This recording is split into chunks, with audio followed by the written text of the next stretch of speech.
खा ले बेटा। नहीं, मुझे माँ चाहिए। थोड़ा तो खाना खा ले। नहीं, मुझे माँ चाहिए।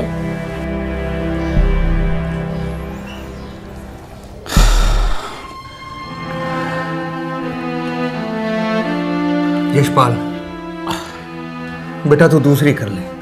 बापू मैं सोनी को नहीं भुला सकता। अरे पर बच्ची ने भुलाना तो जरूरी है। कोई दूसरी इसकी माँ कैसे बन सकेगी बापू? अगर बच्ची की मासी बच्ची की माँ बन जाए तो तने कोई एतराज है? अपनी स्मृति? हाँ बेटा, अपनी स्मृति, बहू की छोटी बहन। अरे बापू, उसका और मेरा रिश्ता बहुत अलग है। मैं उसे पत्नी कैसे मानूं बापू? अरे ना मान। एक बार बच्ची ने मासी को माँ मान लिया तो धीरे धीरे तेरी साली भी तेरी घरवाली बन जाएगी। बापू मैंने ठीक ना लगे। मैंने सोचने दे। तो जितने दिन सोचेगा उतने ही दिन ये बच्ची भूखी सोएगी।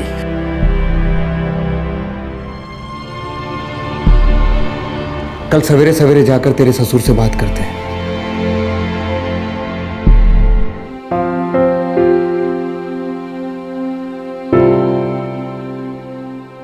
बादल सिंह जी, आपने तो हमारे दिल की बात छीन ली।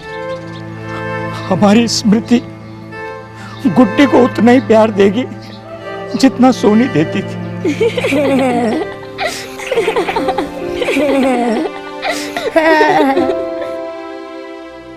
बेटा यशपाल, तुम चुप क्यों हो? पिताजी, जब से सोनी गई है तब से कुछ कहने को मन नहीं करता है। क्योंकि सवाल गुड्डी की जिंदगी का है, इसलिए जो आप लोगों को मंजूर हो, जो गांव की पंचायत को मंजूर हो, वो मुझे भी मंजूर है।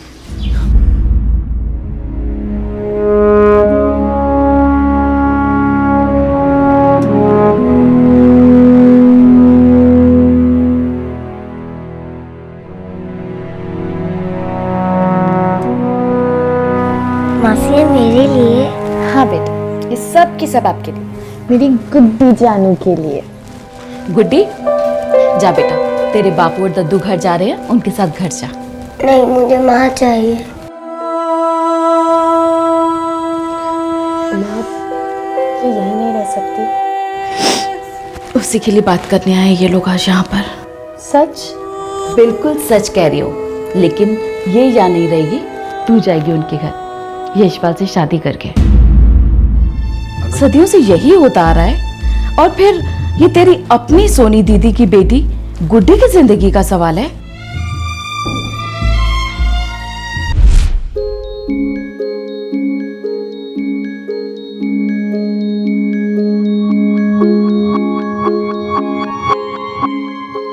ये तो मम्मी है, ये तो मासी है।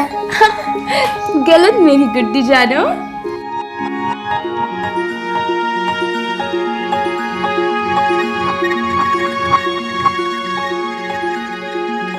ये मम्मी है, ये मासी है, और ये मेरा छोटा भाई।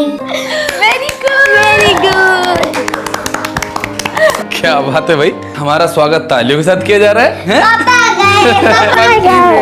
आजा आजा आजा आजा आजा। नहीं जीजा जी, ये तालियां आपके लिए नहीं है, ये तालियां तो हमारी गुड्डी जानू के लिए हैं। हरियाणा की सबसे तेज लड़की। अच्छा। बिल्कुल अपनी माँ पे गई है। हाँ, सिर्फ और सिर्फ अपनी माँ पर गई है। देख लो साली साहिबा, अगर अपनी दीदी की इतनी ज्यादा तरफदारी करोगी ना, तो ये जो हम जलेबी लाए हैं, ये हम और हमारी गुड्डी बिटिया दोनों मिलकर खा जाएंगे। जीजा जी, अपने लिए जलेबियां लाए? जी हाँ। तो खिलाइए जल्दी। लीजिए। क्या बात है, हमारे लिए तो कभी नहीं लाई जलेबी, अब साली साहिबा आई है तो जलेबी। लो कर लो बात, तुमने कभी मांगी ही नहीं, अब खा लो। ये लो, ये जो जलेबी है हमारे छोटे वाले गुड्डे के लिए। चलो चलो मुंह खोलो। छोड़ो जी, मैंने नहीं खानी जलेबी। ये बात भी सही है, भला एक जलेबी दूसरी जलेबी को कैसे खा सकती है, हैं? ओए ओए, क्या बात है? क्या बात है, चलो इस बात पे खा लो। चलो चलो चलो। आइश।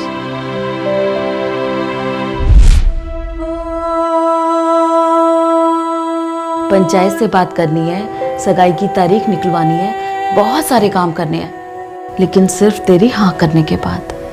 मैं जीजा जी से अकेले में बात करना चाहती हूँ। देखिए स्मृति, अगर तुम्हें कोई एतराज हो तो कह देना, कोई बुरा नहीं मानेगा। तुम्हारी अपनी जिंदगी है, तुम्हारे अपने अरमान हैं। गुड्डी का क्या है, वो ठीक हो जाएगी। ठीक नहीं होगी। मैं दीदी की जगह तो नहीं ले सकती, लेकिन गुड्डी की माँ बनने को तैयार हूँ। तुम दिल से कह रही हो? मुझे दीदी की जगह लेना अजीब लग रहा है, कुछ गलत लग रहा है। ऐसा लग रहा है जैसे मैं कोई गुस्ताखी करने जा रही हूँ। गुस्ताखी तो नसीब ने कर दी है मेरे साथ स्मृति। मैं तुम्हारी दीदी से कम प्यार नहीं करता था, लेकिन वक्त आने पर मैं उसे बचा नहीं पाया। ये घाव कभी नहीं भर पाएगा स्मृति। आजा बाबू, आराम से। एक मिनट यहाँ पर रुको, मैं आगे से गाड़ी लेकर आता हूँ। जी, बस जल्दी आ जाना। जल्दी आ जाना। हाँ, जल्दी आता हूँ।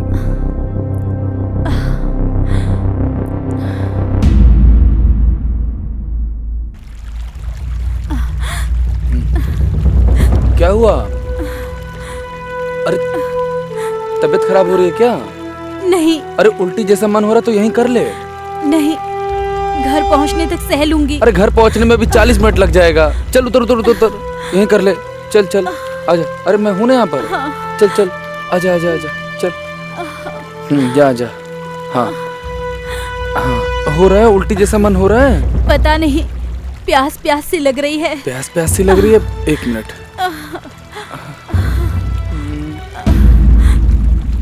अरे सुनो, अगर उल्टी जैसा मन हो रहा है तो उल्टी कर लो तब तक। ठीक है, मैं पानी लेकर आता हूँ। हाँ। अपना ख्याल रख। हाँ।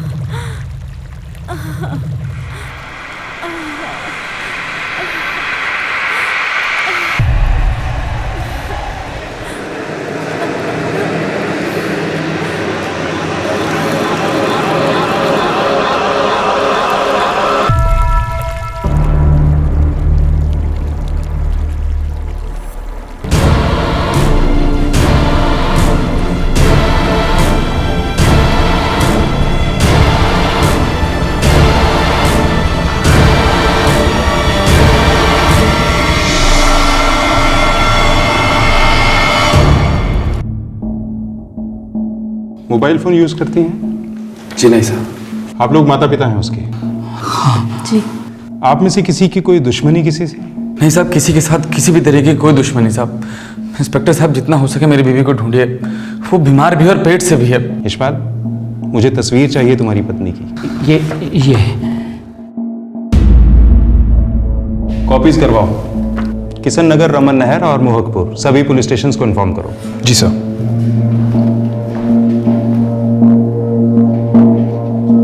आप बता सकते हैं कि शादी से पहले सोनी का किसी लड़के से कोई चक्कर, प्यार मोहब्बत वगैरह? जी नहीं, कभी भी नहीं।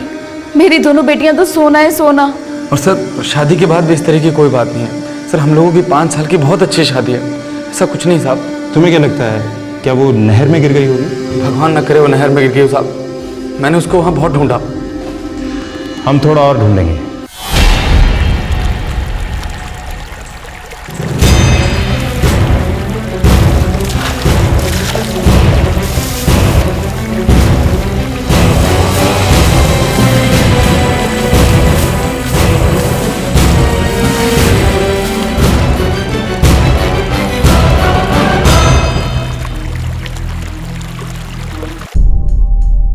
लाश बुरी तरह से सड़ चुकी है, लेकिन है यही लड़की। प्रेग्नेंट थी? 7 महीने। मेल चाइल्ड था उसके पेट में। मौत का कारण? डूबने से मौत हुई है, करीबन 72 घंटे पहले, रफली 3 दिन। 3 दिन पहले मिसिंग कंप्लेंट लिखवाई थी इसके पति ने। वैसे और कोई घाव या निशान वगैरह? नहीं, पर हाँ उसके ब्लड में एंटीबायोटिक के ट्रेसेस मिले हैं। ये औरत बीमार थी। यशपाल, जब तुम पानी लेने गए तो आसपास कोई था? नहीं इंस्पेक्टर साहब, आसपास कोई भी नहीं था। हमसे 5 मिनट के लिए पानी लेने के लिए गए थे और फिर वापस आ गए थे। तुम दोनों वहां रुके ही क्यों थे? इंस्पेक्टर साहब, उसकी तबीयत बहुत खराब थी। हम लोग डॉक्टर के पास से आ रहे थे और दवाइयाँ खाने की वजह से उसको उल्टी आ रही थी, इसलिए हम लोग वहाँ नहर के किनारे रुक गए थे। हमारी तहकीकात से यही लगता है कि उल्टी करते करते वो फिसल कर नहर में गिर गई, डूब कर मौत हुई और पानी बहा ले गया लाश को। तकदीर ने तो मेरी जिंदगी बहा दी इंस्पेक्टर साहब। मेरी बीवी चली गई, मेरा होने वाला बच्चा चला गया, मैं तो कहीं का नहीं रहा इंस्पेक्टर साहब। अब मेरी गुड्डी का क्या होगा? मेरी गुड्डी का क्या होगा इंस्पेक्टर साहब?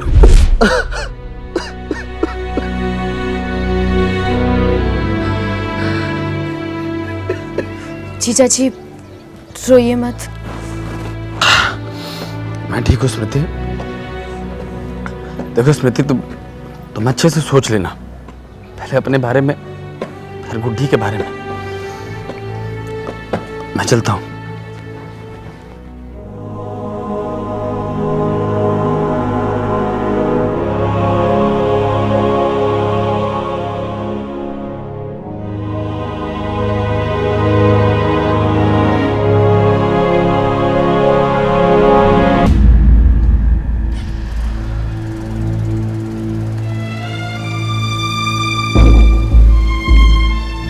बेटी स्मृति, तेरी मंजूरी पूरी है ना?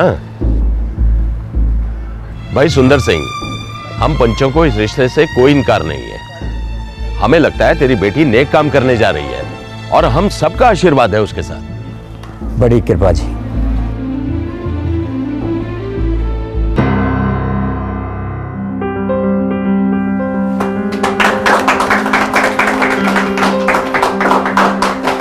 बेटी गुड्डी, आज से तू अपनी मासी को माँ कहना। बेटा स्मृति, आज से तू भी इसे अपना जीजा जी नहीं कहना। अरे खड़ी क्या है, मुंह तो मीठा करा अपने होने वाले पति का।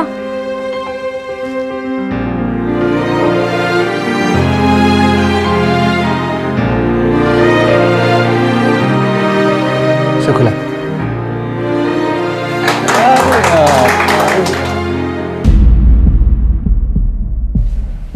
इतनी जल्दी नहीं है अलावत। किसी पे शक है सर? हाँ, उस पुल पर और उस नदी पर।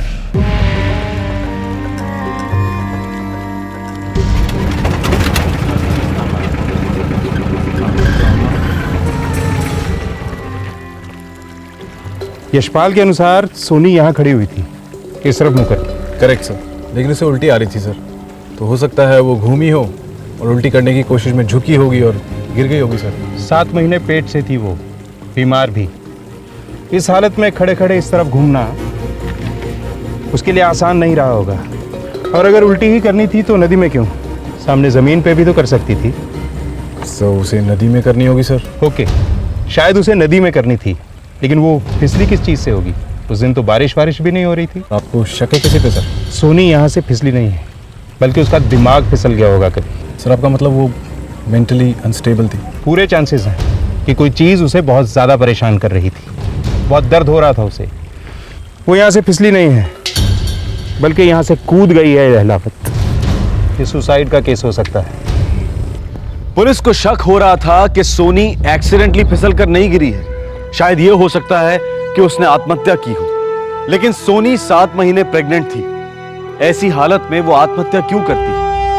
क्या था इस दुखद मौत का राज? पुलिस ने अपने खबरी सोनी के ससुराल और मायके दोनों गांव भेजे। खबरियों ने खबर दी कि सोनी के माता पिता बचपन में ही गुजर चुके थे।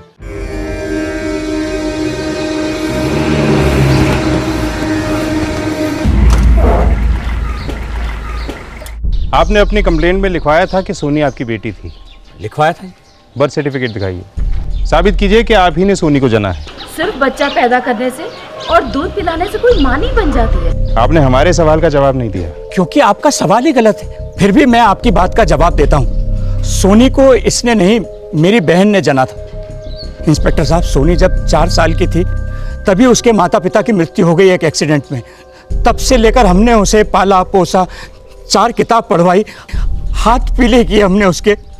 हम माँ बाप नहीं हुए उसके। और आपकी दूसरी बेटी स्मृति, वो कौन है? जो आपने कहा वही, वो हमारी बेटी है, उसे इसने जना है। मगर इंस्पेक्टर साहब, हमने उन दोनों में कभी कोई भेदभाव नहीं किया। उन दोनों में सगी बहनों से ज्यादा प्यार था। और अब तो स्मृति सोनी की बच्ची गुड्डी की माँ भी बनने जा रही है। हाँ, 1 महीने बाद स्मृति और यशपाल की शादी है। आपकी बेटी स्मृति अभी कहाँ है? जी काम से गई है बाहर। पर बात क्या है? देखिए, हमें लगता है कि सोनी फिसल कर गिरी नहीं है, उसने आत्महत्या की होगी। आत्महत्या? पर इंस्पेक्टर साहब, वो ऐसा क्यों करेगी, और वो भी ऐसी हालत में? जैसे आपकी बेटी स्मृति वापस आए उसे थाने ले आइएगा। भाई, पर ऐसा क्या पूछना चाहते हैं आप स्मृति से? देखिए सिंह साहब, अक्सर शादी के बाद लड़कियां अपने माँ बाप को वो सब कुछ नहीं बताती, लेकिन अपनी बहनों को बता देती हैं। और आप ही ने तो कहा है कि दोनों में सगी बहनों से ज्यादा गहरा रिश्ता था, और अब तो मासी माँ बनने जा रही है। ये सब गांठें बांध के रखना एक जगह और बिखरना नहीं चाहिए। ध्यान से करना सब। यशपाल। हाँ बापू। बेटा, पंडित जी ने अक्टूबर में 3, 13 और 16 तारीख को शुभ मुहूर्त बताया है। अब सोनी के जाने के बाद के शुभ और के अशुभ बापू, अब जो कुछ भी है आप जल्दी निपटा लो, और कोई बैंड बाजा बारात ना करना। मेरे दिल की तो जो है सो है। अब बेचारी स्मृति के ऊपर क्या बीती होगी भगवान ही जाने। हेलो। हाँ समझी जी। क्या हुआ? हे राम। अरे क्या बात होगी बापू? हाँ, मैं यशपाल को बता देता हूँ। क्या हुआ? तेरे ससुराल में पुलिस आई थी। पुलिस किस लिए? उनको शक है कि सोनी ने। अरे क्या शक है बापू? सोनी फिसल कर नहीं गिरी, बल्कि उसने अपनी जान दे दी बेटा। क्या? नामुमकिन। मेरी दीदी कभी सुसाइड कर ही नहीं सकती थी। कोई दुख, कोई दर्द कभी जिक्र किया हो? दुख सुख तो सबकी जिंदगी में चलता ही रहता है, पर ऐसी कोई बात नहीं थी। और दीदी तो बहुत जिंदा दिल इंसान थी, और ऊपर से पेट से थी। पति यशपाल के साथ कोई अनबन? नहीं, यशपाल जी तो सोने के बने हुए इंसान हैं। दीदी उनके साथ बहुत खुश थी। और अब तुम खुश रहोगी उनके साथ? गुड्डी की खुशी के लिए। और आपकी खुशी ये मायने नहीं रखती? माँ बाप की मर्जी है, पंचायत का जो फैसला है, मैं तो बस रीत निभा रही हूँ। अपनी मर्जी से? हाँ। खुशी से? आपको और कुछ पूछना है? मैं जा सकती हूँ?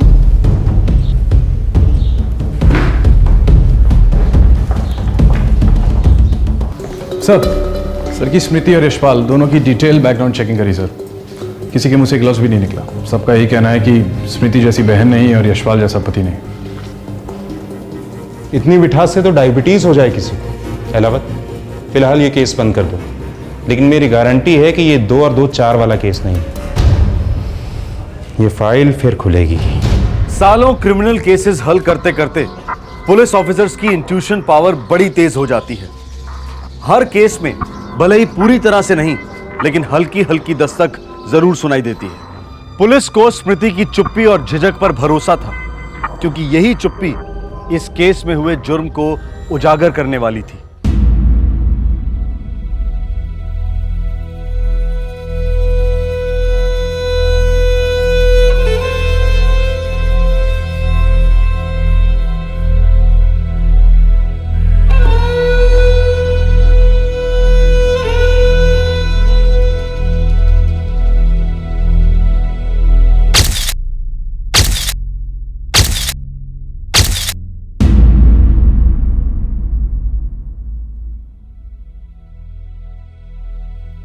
स्मृति, क्या बात है बेटी?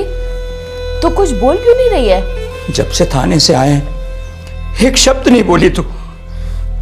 देख, तुझे मेरी कसम है, कुछ तो बोल। स्मृति। माँ, बाबा, मैं ये शादी नहीं करना चाहती। पुलिस वाले गलत कह रहे थे बेटा। मैं जानती हूँ, लेकिन दीदी ने मुझसे कहा कि मैं गलत कर रही हूँ, और मुझे ऐसा नहीं करना चाहिए। सोनी मर गई है बेटा।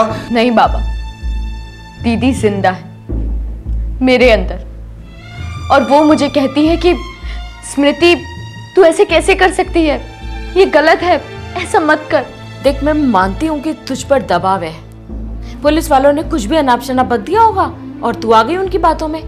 पुलिस वालों ने कुछ भी नहीं कहा, लेकिन मैं जानती हूँ कि दीदी कभी सुसाइड कर ही नहीं सकती थी।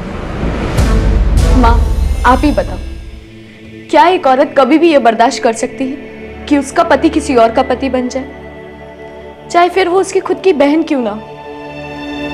अगर मैंने ऐसा किया तो दीदी टूट जाएगी। वो किसी और को ब्याह कर घर ले आएंगे, तब गुड्डी का क्या होगा? बाबा, गुड्डी के लिए हम हैं ना, और हमारे जाने के बाद बाबा, मैं गुड्डी का ध्यान रखूंगी, उसे पढ़ाऊंगी, लिखाऊंगी, सब कुछ करूंगी। तेरी अपनी जिंदगी होगी, तेरा अपना पति, तेरे अपने बच्चे, उन सबके बीच गुड्डी का क्या होगा? मेरे और गुड्डी के बीच कोई नहीं आएगा। मैं शादी ही नहीं करूंगी, किसी से भी नहीं। कैसी बापू? अच्छी है, लेकिन ये शादी का जोड़ा वापस कर दे बेटा। क्यों? ये शादी नहीं हो सकती। क्यों नहीं हो सकती? तेरे ससुर जी का फोन आया था। क्या बोले वो? बोले कि स्मृति का दिल नहीं है, वो बच्ची को तो उम्र पर संभाल सकती है, लेकिन तुझसे शादी नहीं कर सकती। छोटे बापू, होली है।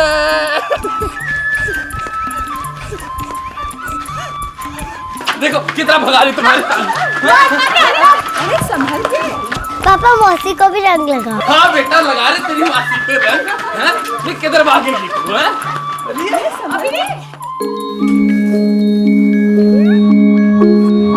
मम्मी, मुझे छोटू को भी रंग लगाना है।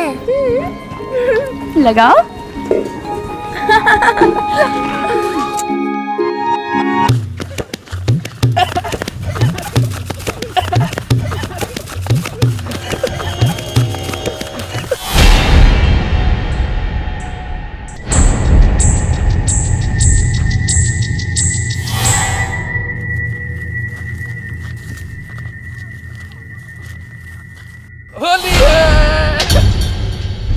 जीजा जी, यशपाल, हमारी मंगनी हो चुकी है और तुम्हारे हाथ में मेरे नाम की अंगूठी भी है। उतार दी मैंने।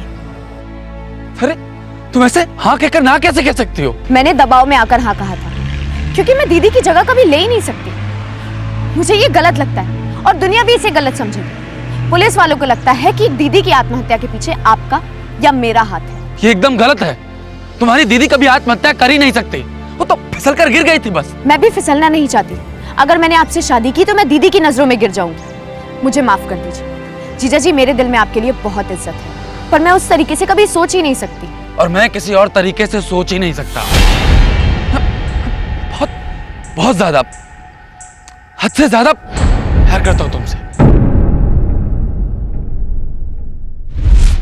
मैंने पहले तुम्हारे बारे में कभी ऐसा सोचा नहीं था, लेकिन जब तुम कुछ दिनों के लिए मेरे घर रहने आई, मेरे अंदर कुछ हो गया था। बस पहले ही दिन से प्यार हो गया था मुझे तुमसे।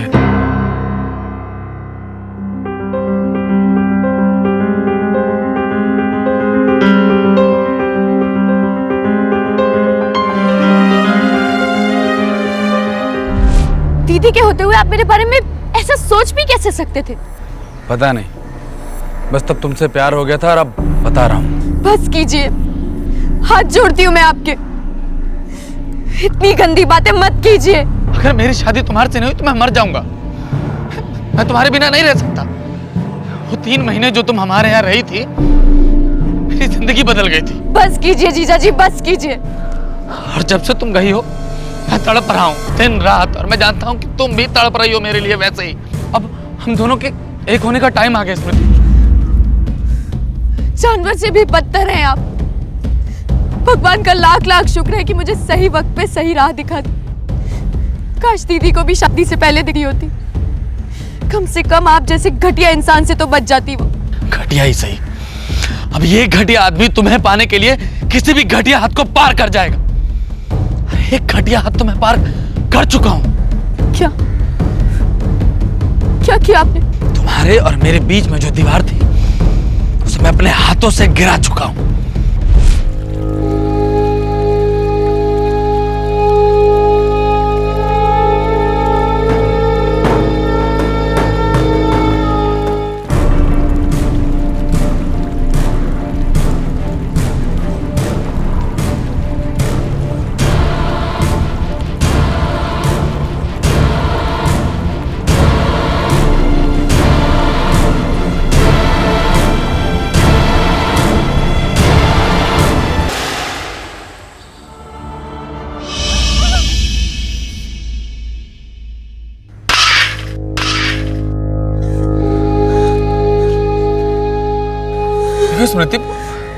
मुझे तुम्हारी सोनी दीदी से नफरत नहीं थी, मुझे तो तुमसे ज्यादा प्यार था। कल किसी और से ज्यादा प्यार होगा, परसों किसी और से। नहीं नहीं, तुम बिल्कुल गलत समझ रही हो, ऐसा बिल्कुल नहीं है। तुम्हें नहीं पता कि मैंने तुम्हारे लिए क्या क्या कुर्बानियां दी हैं। मैंने तुम्हारे लिए अपने सर पर हत्या का पाप मोल लिया है, नहीं सिर्फ तुम्हारी सोनी दीदी का बल्कि अपने बच्चे का भी, जो उसके पेट में पल रहा था। भगवान तुम्हें कभी माफ नहीं करेगा। अरे प्यार के सामने भगवान भी मेरे लिए कोई मायने नहीं रखते। बस बस तुम मेरी हो जाओ। गुड्डी की कसम है स्मृति। गुड्डी को बीच में मत लाओ। गुड्डी तो हम लोगों के बीच में है। गुड्डी तो है जो हम दोनों को एक दूसरे से जोड़े रखेगी, नहीं तो किसी के बाप में दम नहीं जो तुम्हें मुझसे दूर कर सके। और ये मैं ये तुम्हारे लिए ये शादी का जोड़ा लेकर आया हूं। अब तुम्हें अपनी नाव वापस लेनी होगी। अगर तुम मुझसे दूर गई तो देखना गुड्डी भी तुमसे दूर चली जाएगी स्मृति। अच्छे से सोच लो।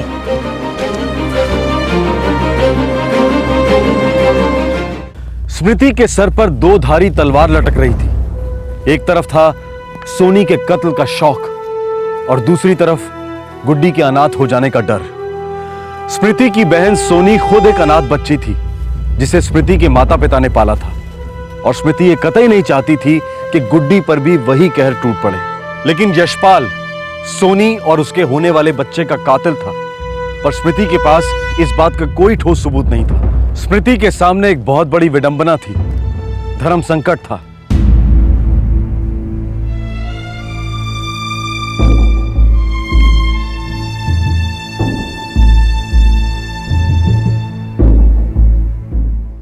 भाई सुंदर सिंह, तुम्हें जो कुछ कहना है दिल खोल के बेझिझक कहो। पिछली बार मैंने हमारी बेटी स्मृति और यशपाल की शादी की अनुमति मांगी थी आपसे। वो तो हमने दे दी थी, लेकिन अभी बात क्या है? अब ये सगाई मेरी बेटी तोड़ना चाहती है। कारण क्या है? कारण तो वो बेहतर जानती है। मेरी आपसे इतनी विनती है कि उसे आप अपना पक्ष पंचायत में रखने की अनुमति दें। देखो बेटी, हमारे यहाँ ऐसा ही होता आया है। अगर कोई माँ बेवक्त गुजर जाती है तो मासी माँ बन जाती है, लेकिन तुम ये प्रथा तोड़ना क्यों चाहती हो? मुझे मासी से माँ बनने में कोई एतराज नहीं है। मैं खुशी खुशी गुड्डी की माँ बनने को तैयार, पर मैं अपने बहन के पति को अपना पति नहीं बनाना चाहती। ऐसे कैसे हो सकता है? अगर तुम्हारा ब्याह कहीं और हो जाए तो इस बच्ची को कौन अपनाएगा? मेरा ब्याह कहीं नहीं होगा, मैं कसम खाती हूँ। आप कहें तो मैं लिख कर देती हूँ। मैं जिंदगी भर गुड्डी का ख्याल रखूंगी, कंवारी रहूंगी। प्रथा सिर्फ बच्ची की देखभाल करने की नहीं है, प्रथा अपनी दीदी के पति की देखभाल करना भी होता है। ये इंसान तो मेरी दीदी का पति कहलाने के लायक ही नहीं और ना ही गुड्डी का पिता कहलाने के लायक है। इसने मेरे सामने कबूल किया है कि इसी ने मेरी दीदी की हत्या की। मेरी दीदी की मृत्यु कहीं से फिसलकर या गिरकर नहीं हुई थी, ना ही उन्होंने आत्महत्या की थी। मेरी दीदी की हत्या हुई थी और वो हत्यारा ये है। क्या बात कर रही है छोरी? होश में तो हो? अब तक नहीं थी, पर अब होश में भी हूँ और पूरे जोश में भी। आप प्रथा की बात कर रहे थे ना, तो आइए आज एक नई प्रथा शुरू करते हैं। इस हत्यारे को पुलिस के हवाले कर दो। बोलिए, तो शुरू होगी ये नई रीत? हमारे पुरुष प्रधान समाज में फैसला स्मृति के पक्ष में जाने की संभावना बहुत कम थी और पुलिस भी इस फाइल को क्लोज कर चुकी थी। स्मृति के पास कोई सबूत नहीं था, लेकिन उसके पास हिम्मत की कोई कमी नहीं थी। और सबसे महत्वपूर्ण बात यह थी कि स्मृति सच बोल रही थी। इस केस में पंचों की राय ने अपने आप में एक नई प्रगतिशील मिसाल कायम की। पंचायत ने स्मृति का पक्ष लिया और गांव में पुलिस बुलाई।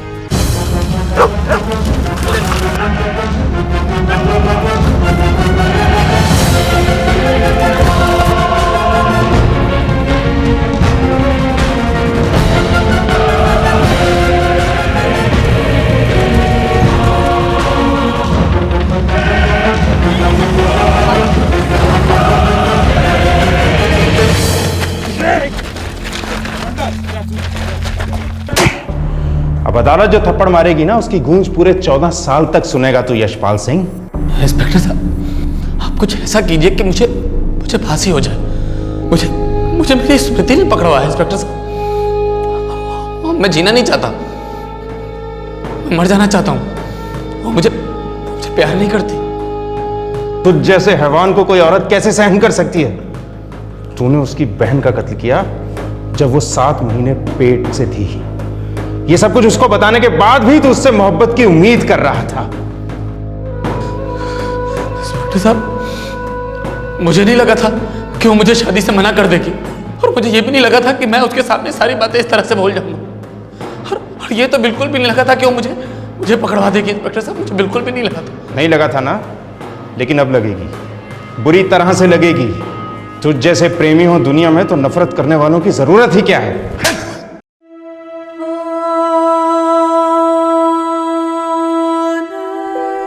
चौबीस साल की स्मृति अब मासी से मां बन गई है।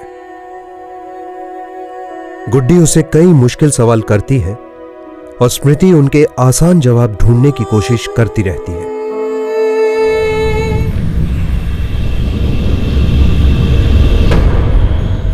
नमस्कार, आदाब। मैं अनूप सोनी क्राइम पेट्रोल दस्तक में आप सभी दर्शकों का मुंबई से स्वागत करता हूं। रेडी? हाँ रेडी। यस।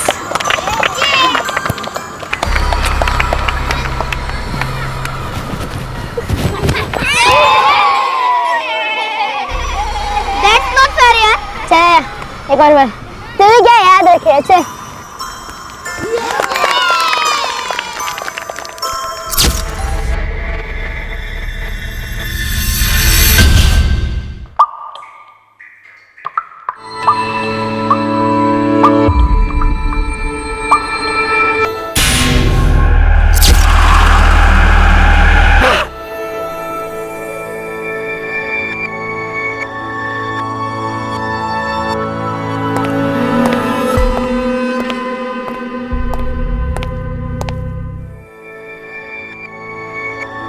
बोलो बेटा, बोलो ना, क्या हुआ?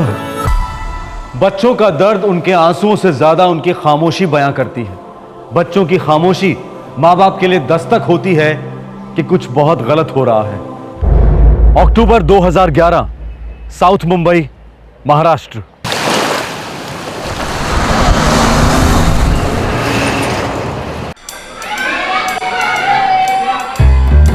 किसी के पिक्चर लगाए गए, मजा आएगा।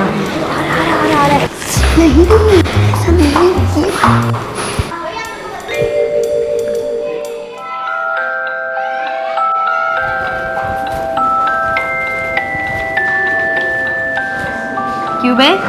5th स्टैंडर्ड के तुच्चे? बोलो 6th स्टैंडर्ड के बच्चे। चलो अपने सीनियर के गले तो लगो।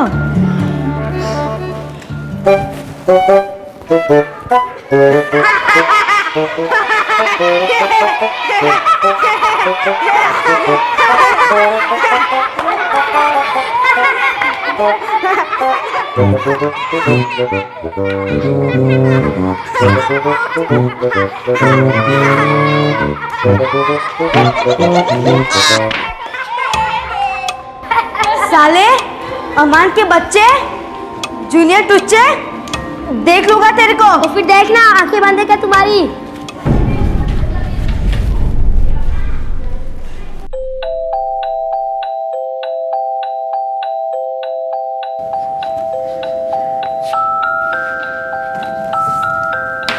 हो गया सर। क्या बात है अमन, तुम तो छा गए मेरे दोस्त। Students, a big hand for Aman Khan. So class, जैसा कि आपने देखा कि practice makes you perfect. Practice कैसी होनी चाहिए जिससे आप दर्द सहन कर सको? एवरीबॉडी स्ट्रेच, स्ट्रेच, ऐसा स्ट्रेच, स्ट्रेच करो अमन, स्ट्रेच करो, stretch, good good, very good, yes, stretch करो, stretch, stretch everybody, very good, everybody up, up. हाँ, अभी हम लोग स्पॉट जॉगिंग करेंगे, come on. 1 2 1 2 1 2 yes come on.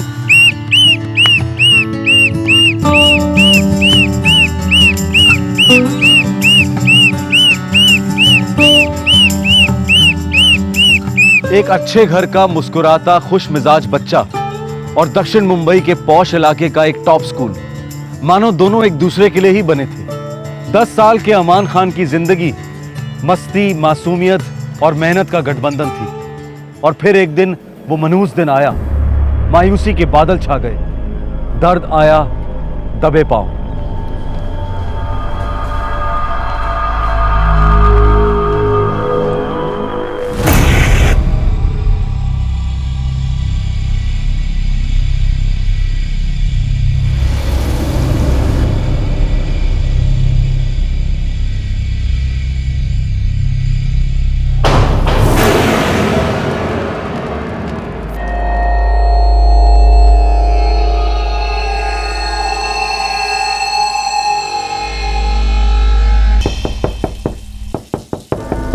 अमन, अमन कितनी देर से नहा रहे हो? बाहर निकलो, खाना ठंडा हो रहा है।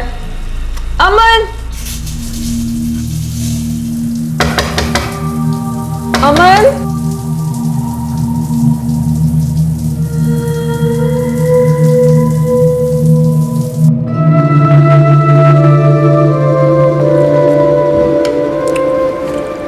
अमन, क्या हुआ? खाना क्यों नहीं खा रहे हो? अमन, अम्मी बता रही थी कि शाम को नीचे खेलने भी नहीं गए, होमवर्क भी नहीं किया ना? क्या बात है बेटा?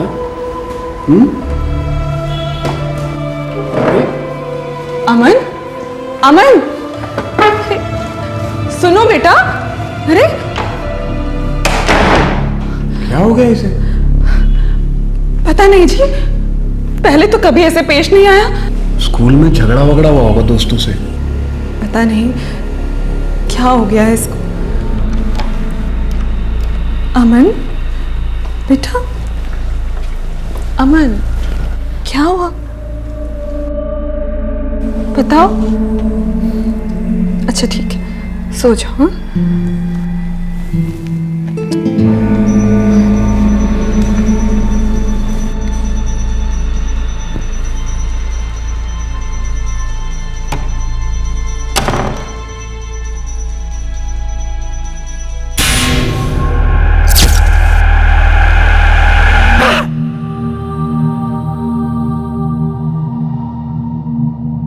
अमन,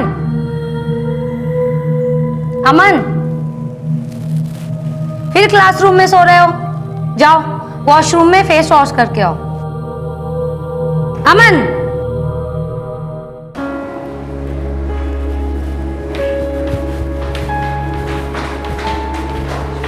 क्यों बे? 5th स्टैंडर्ड के टुच्चे आजकल आता नहीं खेलने? डर गया क्या?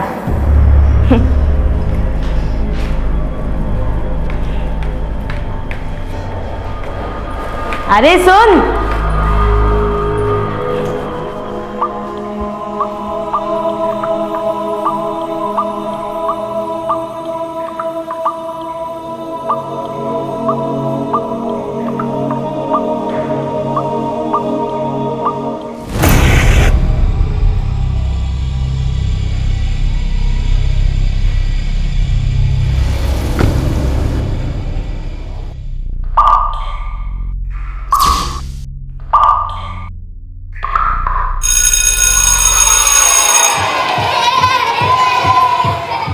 बताना तो तुम्हें पड़ेगा ही अमन। सुनिए। ताहिरा प्लीज बीच में मत बोलो।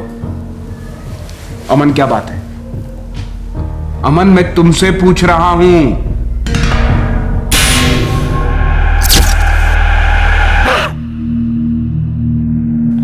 ऐसे सर हिलाने से कुछ नहीं होगा। अरे मजाक है क्या? टीचर ने 3 रिमार्क्स लिख के दिए डायरी में। तुम क्लास में सोते रहते हो, होमवर्क नॉट डन, टिफिन नहीं खा रहे हो, किसी के साथ खेल नहीं रहे, बोल नहीं रहे। देखो मेरी तरफ, देखो देखो मेरी तरफ। बेटा लास्ट टाइम पूछ रहा हूं, क्या बात है? मुझे स्कूल नहीं जाना है। लेकिन क्यों नहीं जाना है?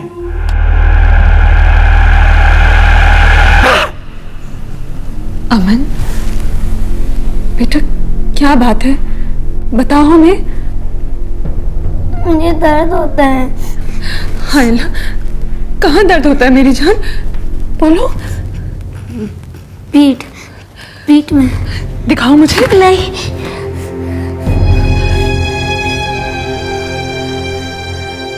अमान को तुरंत डॉक्टर के पास ले जाया गया और डॉक्टर के एग्जामिनेशन ने अमान के माता पिता की होश उड़ा दी। सोडोमी यानी अप्राकृतिक संभोग के कारण फूल से बच्चे का तन और मन घायल हुआ था, लेकिन वो उस घिनौनी हरकत करने वाले का नाम लेने से साफ इनकार कर रहा था। आखिर क्यों?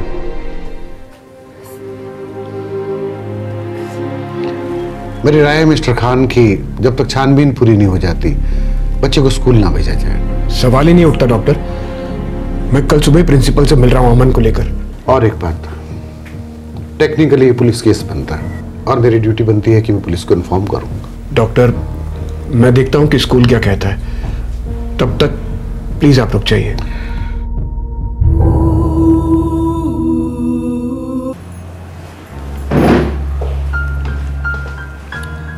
अमन, आपके पापा बता रहे हैं कि आपको किसी ने हर्ट किया। स्कूल में तो नहीं किया ना? स्कूल में किया, टॉयलेट में। किसने किया?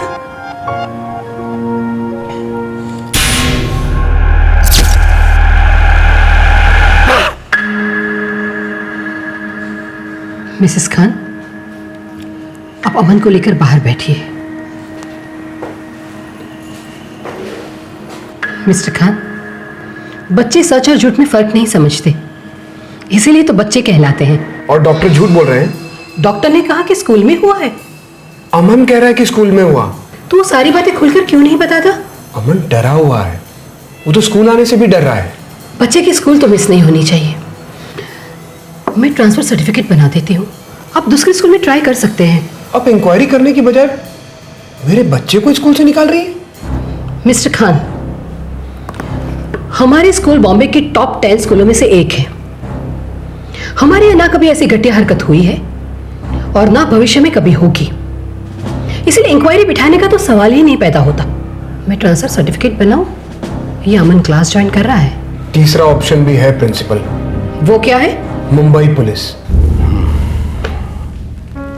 बेटा अमन, बेटा मुझे पुलिसमैन मत समझो, अपना अंकल समझो, अपना दोस्त समझो, और डरना नहीं है, प्लीज।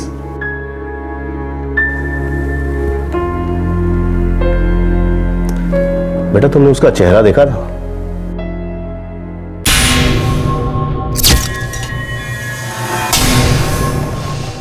डर क्यों रहे हो बेटा? किसी ने धमकी दी है तुमको?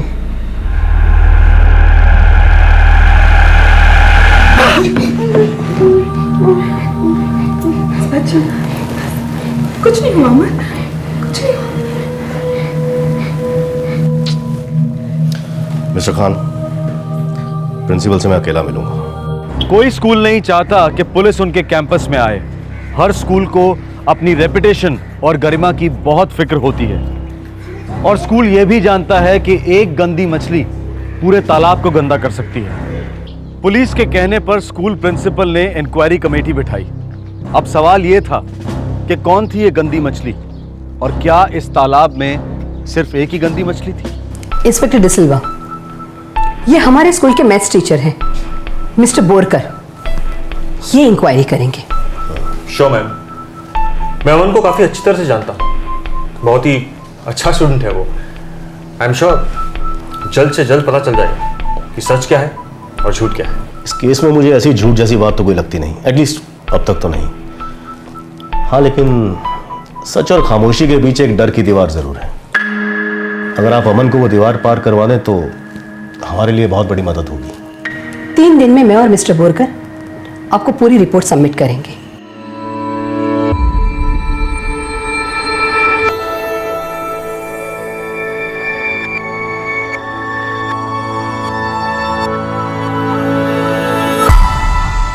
अमान के मुंह पर मानो ताला ही लग गया था। जब भी वो आक्रामक का नाम लेने जाता, उसकी आंखों के सामने स्कूल बस आ जाती। आखिर ये माजरा क्या था? लेकिन आखिरकार इंक्वायरी पूरी हुई और मैथ्स टीचर बोरकर ने अपनी रिपोर्ट प्रिंसिपल को पेश की।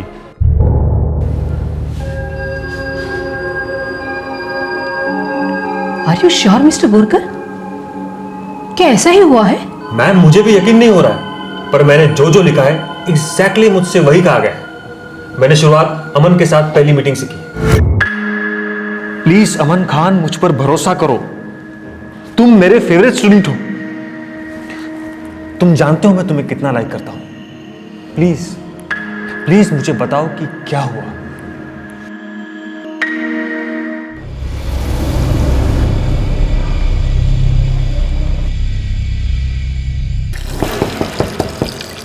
वेरी गुड अमन, वेरी गुड।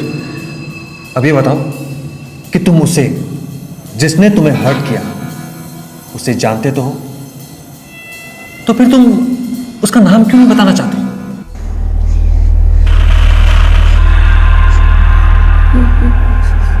मैं मर जाऊंगा सब।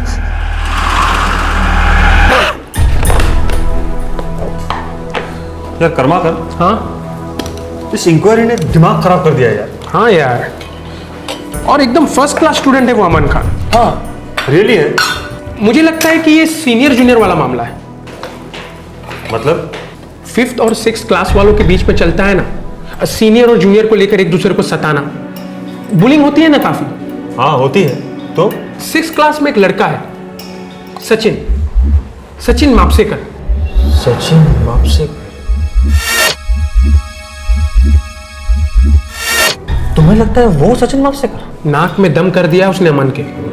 पीटी ग्राउंड में 2-3 दफा मैंने ही इन दोनों को एक दूसरे से अलग किया है।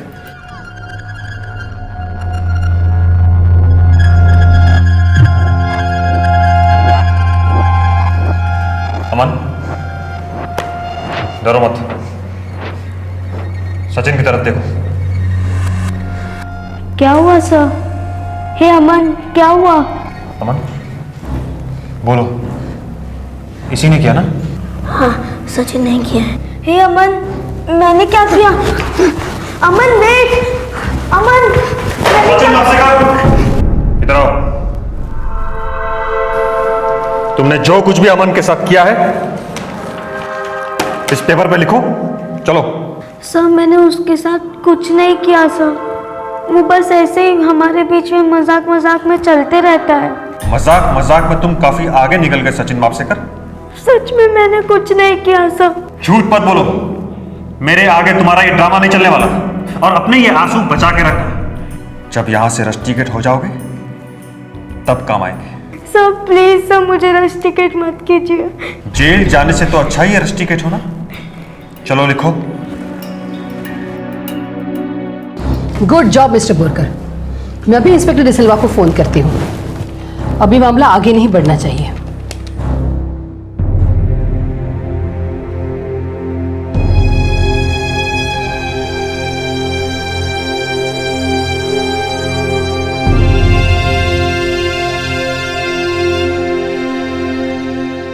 प्रिंसिपल ने उस लड़के को रेस्टिकेट कर दिया है। आपसे रिक्वेस्ट की है कि इस केस को और आगे ना बढ़ाएं और अमन धीरे धीरे स्कूल जाना शुरू कर दे। उसका जो भी पोर्शन मिस हुआ है उसके लिए हमने एक्स्ट्रा कोचिंग क्लासेस अरेंज करने की बात भी की है। थैंक यू इंस्पेक्टर, आप काफ़ी आउट ऑफ द वे गए हैं हमारे लिए। मेरा भी 8 साल का बेटा है मिस्टर खान। अमन के लिए ऑल द बेस्ट। मैं ऊपर वाले से दुआ करूंगा कि वो इस बुरी याद को जल्द से जल्द भुला दे।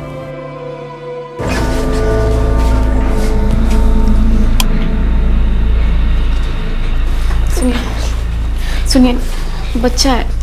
बच्चा है ये? लक्ष्मी, इसने अपना फ्यूचर खराब कर लिया। अरे कौन सा स्कूल ये बात भूलने के लिए तैयार होगा कि हमारे लड़के में विकृत प्रवृत्ति है? इस शहर का हर स्कूल एक्सप्लेनेशन मांगेगा। कहां लेकर जाऊंगा तुझे मैं? लेकिन मैंने कुछ नहीं किया। मुझे तो पता भी नहीं कि सब लोग किस बारे में बात कर रहे हैं। तुझे पता नहीं तूने क्या किया? अरे तुझे नहीं पता तूने क्या किया? कहां से सीखा ये गंदी हरकतें? तू कहां से सीखा? अब तू जानता है मैं क्या करूंगा? सचिन, मैं तुझे ऐसे सख्त से सख्त बोर्डिंग में डालूंगा कि खाल खींच कर ठीक करेंगे वो लोग तुझे। लक्ष्मी, इसने अमन की जिंदगी बर्बाद कर दी। मैंने कुछ नहीं किया, हम लोग बस ऐसे ही मस्ती मजाक करते रहते थे। मजाक था ये? मजाक है क्या ये? जाने दीजिए, कितना डर रहा है वो। बच्चे और खासकर बॉयज बहुत मजाक मस्ती करते हैं और उनके मजाक आपस में फिजिकल होते हैं। मारा मारी, उछलना कूदना, प्रैक्टिकल जोक्स, बुलिंग करना वगैरह वगैरह। लेकिन अमान के साथ जो हुआ और जिसके लिए सचिन दोषी पाया गया वो ना मस्ती थी और ना ही मजाक। लेकिन क्या एक छठी क्लास का बच्चा 5वीं क्लास के 10 साल के बच्चे के साथ ऐसा कर सकता है? ये केस क्लोज होना तो दूर बल्कि अभी तो शुरू ही हुआ था।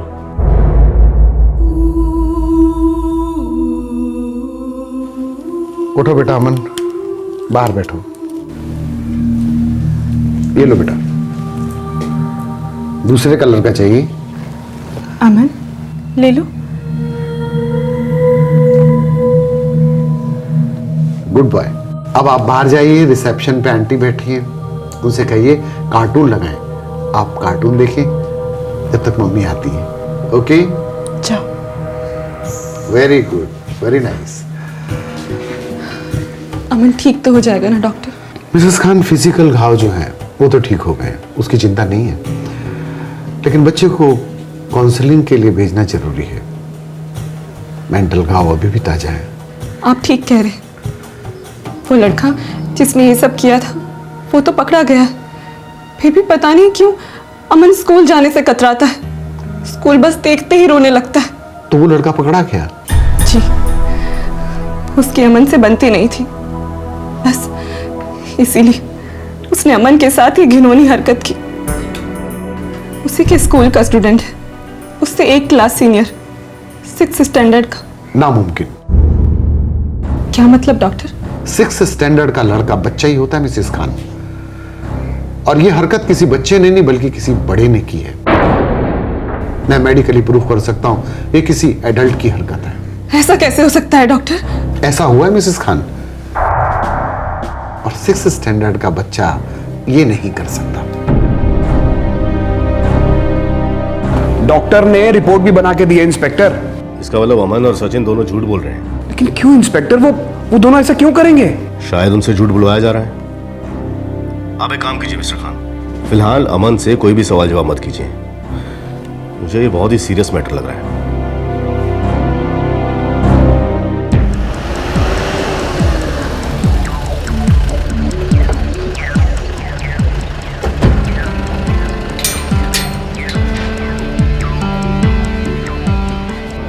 सचिन, बाहर आओ। हो बाबा। इंस्पेक्टर साहब जो भी पूछे उसका सही सही जवाब देना, ठीक है? इधर आओ बेटा, बैठो, डरो नहीं। ओके?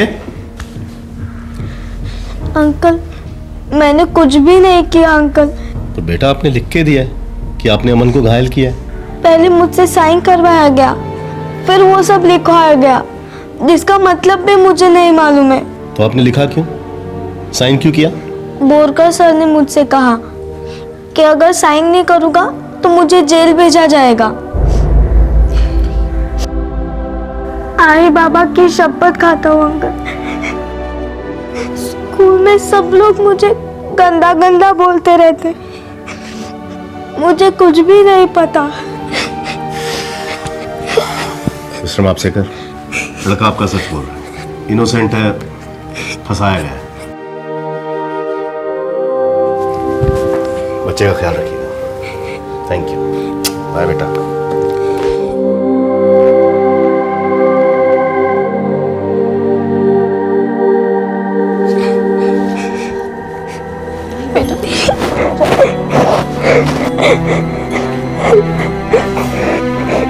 सचिन बेटा, आई एम सॉरी बेटा, I'm sorry. I'm sorry. Total nonsense. वो सचिन मापसेकर झूठ बोल रहा है। उसने खुद मिस्टर बोरकर को अपने हाथों से लिख कर दिया है कि ये सब उसी ने किया है। देखिए मैडम, लिखित में देने में और लिखित में लेने में बहुत फर्क होता है। आप कहना क्या चाहते हैं इंस्पेक्टर? मेरा मतलब मिस्टर बोरकर अच्छी तरह समझ रहे हैं। क्यों मिस्टर बोरकर, सचिन मापसेकर ने लिखित में दिया था या आपने लिखित में लिया? मेरे सामने अमन ने कहा कि सचिन कल्पित है। आप चाहे तो अमन से पूछ लीजिए। फिलहाल तो मैं आपसे पूछ रहा हूँ और आखिरी बार पूछ रहा हूँ, सच क्या है? This is too much inspector. आप मेरे स्टाफ को धमका रहे हैं और वो भी ऐसे टीचर को जिन्होंने ईमानदारी से सारा इन्वेस्टिगेशन किया और सच्चाई को सामने लाया। मैडम, इनकी ये रिपोर्ट झूठी है। अब हम अपने तरीके से इन्हें पुलिस स्टेशन ले जाकर उल्टा टांगेंगे, उसके बाद हर सच कुरेद कुरेद कर निकालेंगे। रवि, गिरफ्तार करो। मैम, क्या कर रहे हैं आप? Ma'am help me, ma'am help me. एक मिनट रवि, एक काम करते हैं, अब स्कूल छूटने वाला तो है ना? सब बच्चे बाहर होंगे। जी सर। तो पेरेंट्स भी लेने आए होंगे, तो सबके सामने इसको घसीटते हुए लेके जाएंगे और फिर हवालात में ले जाकर अच्छी तरह ठुकाई करेंगे इसकी। नहीं नहीं, ऐसा मत कीजिए। मैं सच बताता हूँ। मैं अमन के साथ जो भी हुआ है वो सचिन ने नहीं किया। आपने तो मुझे बताया कि ये सब सचिन ने किया है। वो मैंने झूठ बोला था। अमन बेटा, तुम मेरे फेवरेट स्टूडेंट हो, तुम मुझे बता सकते हो।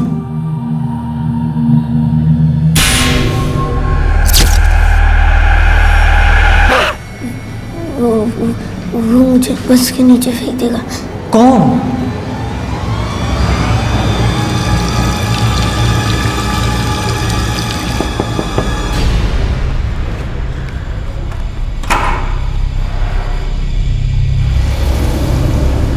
हाय अमन।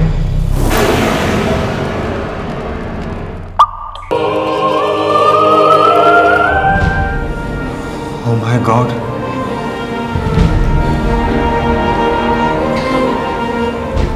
सुनो, अभी किसी से कुछ मत कहना, हाँ? मैं सब ठीक कर दूंगा। ओके? Thank you sir. अब मैं जाऊँ सर? हाँ बेटा, तुम जाओ, पर याद रहे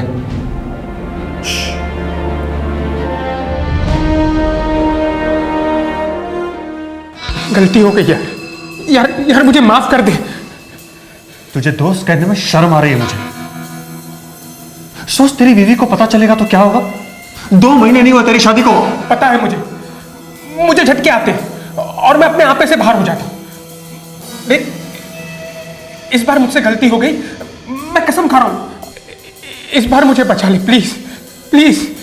सॉरी प्रदीप, अब से हमारी दोस्ती खत्म। ये घिनौनी हरकत तुझे बहुत महंगी पड़ेगी। कितनी महंगी? कितनी महंगी? हाँ? कितनी महंगी? बोल कर बोल। 1 लाख। बहुत ज्यादा है बोरकर। और तूने जो किया वो कम है। ठीक है, 1 लाख। रिपोर्ट में मेरा नाम नहीं आना चाहिए। तो किसका नाम आना चाहिए? नाम?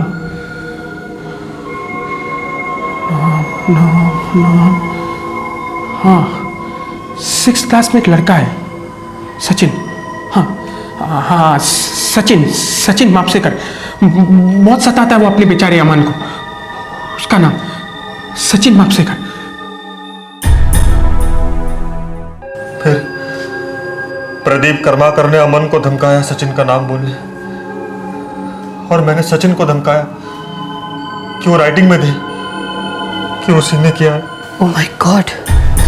इंस्पेक्टर, ये तो बहुत ही बुरा हुआ, पर प्लीज आप इस केस को थोड़ा सेंसिटिवली हैंडल कीजिएगा। वो क्या है ना, हमारे स्कूल की रेपुटेशन का सवाल है। मुझे यकीन नहीं होता कि आप अब तक अपने स्कूल की रेपुटेशन की बात कर रही हैं। मैं बताऊं आपको रेपुटेशन कैसे बनेगी। रेपुटेशन तब बनेगी जब आप खुद सामने से इन जैसे जानवरों का पर्दाफाश करेंगे। रेपुटेशन तब बनेगी जब आप खुद पेरेंट्स को यकीन दिलाएंगे कि उनके बच्चे यहाँ महफूज हैं। वो होती है रेपुटेशन। रवि, सब लेके जा इसको। आज रात पुलिस स्टेशन में इसके साथ पार्टी करेंगे। वैसे मैडम, ये पीटी टीचर प्रदीप करमारकर कहाँ मिलेगा?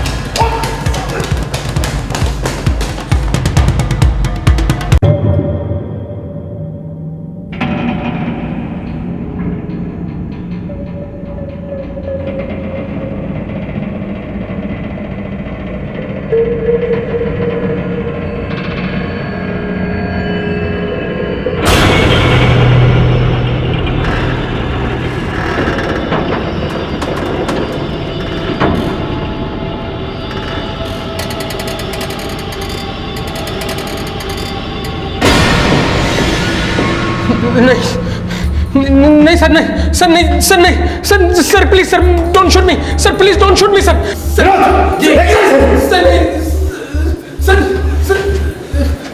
सर प्लीज सर, मुझे माफ कर दीजिए सर, मुझे माफ कर दो सर। पीटी टीचर प्रदीप करमारकर पर आईपीसी की धारा 376 और 377 के तहत मुकदमे चल रहे हैं। मैक्सिमम सजा यानी 10 साल की मांग की गई है। मैथ्स टीचर बोरकर पर प्रदीप करमारकर का साथ देने और उसके जुर्म को छुपाने के चार्जेस लगाए गए हैं। काउंसलिंग और ढेर सारे प्यार ने अपना रंग दिखाना शुरू कर दिया है। अमान ठीक होने की राह पर है। सचिन मापसेकर को दोबारा स्कूल में रीएडमिट किया गया है। दोनों स्टूडेंट्स अब दोस्त हैं और उम्मीद की जाती है कि वक्त दोनों के घाव पूरी तरह भर देगा। यह केस साबित करता है कि भेड़िए हर रूप में पाए जाते हैं, हर जगह घात लगाए बैठे होते हैं और उससे भी ज्यादा जरूरी है बच्चों और मां बाप के बीच में एक ओपन चैनल, जहां बच्चे बेझिझक सब कुछ यानी सब कुछ डिस्कस कर सकें। उम्र के हिसाब से सेक्स एजुकेशन दी जाए ताकि बच्चे दूसरों के द्वारा किए गए सही और गलत बर्ताव को तुरंत पहचान लें। क्राइम पेट्रोल दस्तक की जुर्म के खिलाफ जंग जारी रहेगी। अगले हफ्ते फिर मुलाकात होगी। तब तक अपना ख्याल रखें, अपने बच्चों का ख्याल रखें। जय हिंद। इस तरह के और भी एपिसोड देखने के लिए हमारे चैनल को सब्सक्राइब करें और बेल आइकन दबाना ना भूलें।